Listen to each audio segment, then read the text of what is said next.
گاؤں کے پاس ایک بہت ہی خوبصورت پرستان تھا جہاں پر پیاری پیاری پریاں رہا کرتی تھیں۔ سپنا رانی بہت ہی زیادہ گھمنڈی پری تھی۔ وہ دوسری پریوں کو بہت حقارت سے دیکھتی تھی، ان کے ساتھ بہت برا سلوک کرتی تھیں، مہنگے سے مہنگی چیزیں خریدتی تھیں، ہر وقت پارٹیز میں لگی رہتی تھیں، بس اپنی رانی پری ہونے کا بہت زیادہ فائدہ اٹھاتی تھیں۔ ایک دن رانی پری اپنی ماں کے پاس جاتی ہیں اور کہتی ہیں، ماں، وہ خوشی پری کہاں ہے جسے آپ نے میرے کام کرنے کے لیے رکھا ہوا تھا؟ دیکھیں، ابھی میرے کپڑے بھی پریس نہیں ہوئے، مجھے ساتھ والے گاؤں جانا تھا، اب میں کیا پہن کر جاؤں گی؟ رانی ماں رانی پری کو سمجھاتے ہوئے کہتی ہیں، رانی پری، کیوں ہر وقت غصے میں رہتی ہو؟ اتنا غصہ صحت کے لیے اچھا نہیں ہوتا۔ دوسری پریوں کو بھی انسان سمجھا کرو، اگر وہ غریب ہیں تو اس کا مطلب یہ نہیں ہے کہ تم ان کے ساتھ برا سلوک کرو۔ رانی کہتی ہے، ماں، تو اور میں کیا کروں؟ وہ ہر روز دیر سے آتی ہے، میرا کوئی بھی کام ڈھنگ سے نہیں کرتی، اب آپ ہی بتائیں کیا پہن کر جاؤں میں؟ یہ سب باتیں چل رہی ہوتی ہیں کہ خوشی پری وہاں آ جاتی ہے۔ خوشی پری سپنا رانی سے کہتی ہے، رانی پری، میں معذرت چاہتی ہوں، آج دیر ہو گئی، راستے میں بہت زیادہ ٹریفک تھی جس کی وجہ سے مجھے آنے میں دیر ہو گئی، میں آئندہ دھیان رکھوں گی۔ سپنا رانی کہتی ہیں، یہ تو تمہارے روز کے بہانے ہیں، کبھی ٹریفک کا مسئلہ ہوتا ہے، کبھی تم خود بیمار ہو جاتی ہو، یہ سارے مسئلے تم غریبوں کے ساتھ ہی کیوں ہوتے ہیں؟ ہمیں تو آج تک اتنے مسئلے نہیں ہوئے۔ یہ سپنا رانی کا روز کا معمول تھا، وہ ہر وقت پریوں کو باتیں سناتی رہتی تھیں اور ان کا مذاق بھی بناتی تھیں۔ رانی پری خوشی پری سے کہتی ہیں، اب کھڑے کھڑے میرا منہ کیا دیکھ رہی ہو؟ جاؤ جلدی سے میرے کپڑے پریس کرو، مجھے ساتھ والے گاؤں جانا ہے سیر کرنے کے لیے۔ خوشی پری چپ چاپ رانی پری کے کپڑے استری کرنے لگتی ہیں۔ تھوڑی دیر بعد وہ دونوں گاؤں کے لیے نکل پڑتی ہیں۔ راستے میں رانی پری کو ایک پارلر دکھائی دیتا ہے۔ وہ سوچتی ہیں، کیوں نہ آج اس پارلر سے میک اپ کروایا جائے۔ وہ دونوں پارلر کے اندر جاتی ہیں۔ رانی پری پارلر والی سے کہتی ہے، مجھے بہت ہی اچھا سا میک اپ کروانا ہے، ایسا میک اپ جو تم نے آج تک کسی کا نہ کیا ہو، مجھے بہت حسین دکھنا ہے۔ پارلر والی کہتی ہے، رانی پری، آپ فکر ہی نہ کریں، میں آج آپ کا ایسا میک اپ کروں گی کہ دیکھنے والے حیران رہ جائیں گے، بس وہ میک اپ تھوڑا سا مہنگا ہوگا۔ رانی پری کہتی ہیں، پیسوں کی فکر نہ کرو، میرے پاس بہت پیسہ ہے، جتنے بولو گی اتنے ہی دوں گی، بس میک اپ کمال ہونا چاہیے۔ پارلر والی دل ہی دل میں کہتی ہے، آج تو اچھا کسٹمر ہاتھ لگا ہے، اس سے خوب سارے پیسے لوٹے جا سکتے ہیں، ویسے بھی اس گھمنڈی پری کو پیسوں کی کیا پرواہ۔ پارلر والی میک اپ کرنا شروع کرتی ہے۔ خوشی یہ سب دیکھ رہی ہوتی ہے، وہ جانتی ہے کہ پارلر والی رانی پری کو لوٹ رہی ہے، کیونکہ جیسا میک اپ وہ استعمال کر رہی ہوتی ہے وہ اتنا مہنگا میک اپ نہیں ہوتا، لیکن وہ چپ رہتی ہے کیونکہ وہ جانتی تھی اگر اس نے رانی پری کو کچھ کہا تو وہ سب کے سامنے اس کی بے عزتی کر دیں گی۔ وہ دونوں میک اپ کروانے کے بعد شاپنگ کرنے چلی جاتی ہیں۔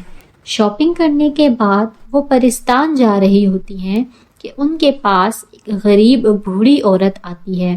وہ رانی پری سے مدد مانگتی ہے، رانی پری، میری کچھ مدد کیجیے، میں کل سے بہت زیادہ بھوکی ہوں، میں نے کچھ بھی نہیں کھایا، اب تو بھوک سے حالت خراب ہو رہی ہے۔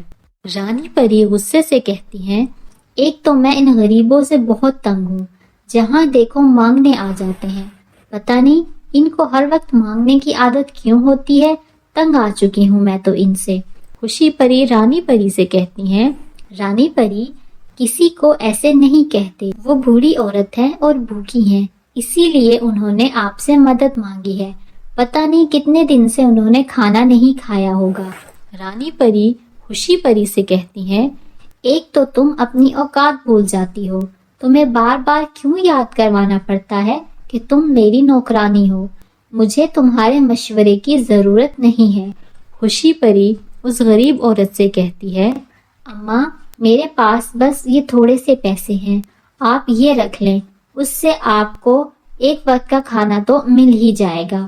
وہ غریب عورت خوشی پری کا شکریہ ادا کرتی ہے اور کہتی ہے، بیٹا تمہارا بہت بہت شکریہ، تم دیکھنا اللہ تمہیں ایک دن بہت زیادہ نوازے گا، تمہاری ساری مشکلیں آسان ہو جائیں گی۔ یہ کہہ کر وہ غریب عورت وہاں سے چلی جاتی ہے۔ رانی پری اور خوشی پری دونوں واپس پرستان آ جاتی ہیں۔ پرستان واپس آتے ہی رانی پری خوشی پری کو کھانا بنانے کو کہتی ہیں۔ خوشی جاؤ جلدی سے میرے لیے کھانا بنا کر لاؤ، مجھے بہت شدید بھوک لگی ہے، پہلے ہی اس غریب عورت نے میرا بہت زیادہ ٹائم ویسٹ کر دیا ہے۔ خوشی پری رانی پری کے لیے کھانا بنانے چلی جاتی ہے۔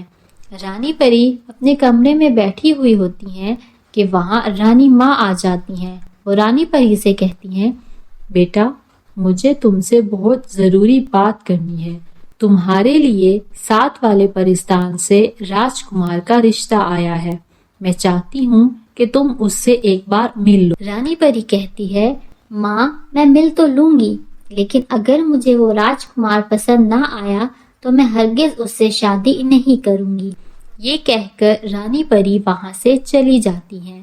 اگلے دن رانی پری راجکمار سے ملنے جانے کے لیے تیار ہو رہی ہوتی ہیں کہ اچانک ان کی ایک دوست ان کے پاس آتی ہے اور کہتی ہے، رانی آپ کو پتہ ہے سوہن پری نے ایک بہت بڑی پارٹی رکھی ہے اپنی سالگرہ کی خوشی میں، اور سوہن پری کہہ رہی تھی کہ وہ اس پارٹی میں سب سے زیادہ حسین دکھیں گی، آپ آج پارٹی میں نہیں جا رہی ہیں، ایسے تو وہ جیت جائیں گی۔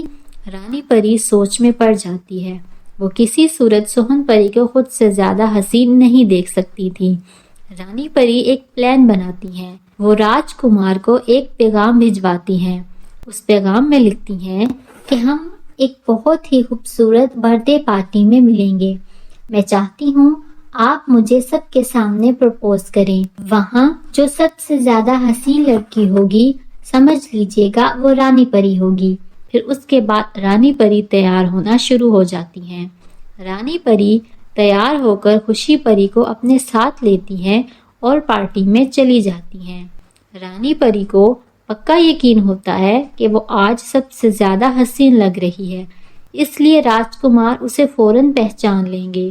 تھوڑی دیر بعد راجکمار وہاں آ جاتے ہیں اور ادھر ادھر دیکھنا شروع کر دیتے ہیں کہ اچانک ان کی نظر خوشی پری پر جاتی ہے۔ ایک کونے میں بہت ہی معصوم اور خوبصورت سی لڑکی بیٹھی ہوتی ہے، وہ فوراً وہاں جاتے ہیں اور خوشی پری کو پرپوز کر دیتے ہیں۔ رانی پری غصے سے جل بھن جاتی ہیں اور دوسری طرف خوشی پری حیران کھڑی ہوتی ہیں، وہ ڈر کر وہاں سے بھاگ جاتی ہیں۔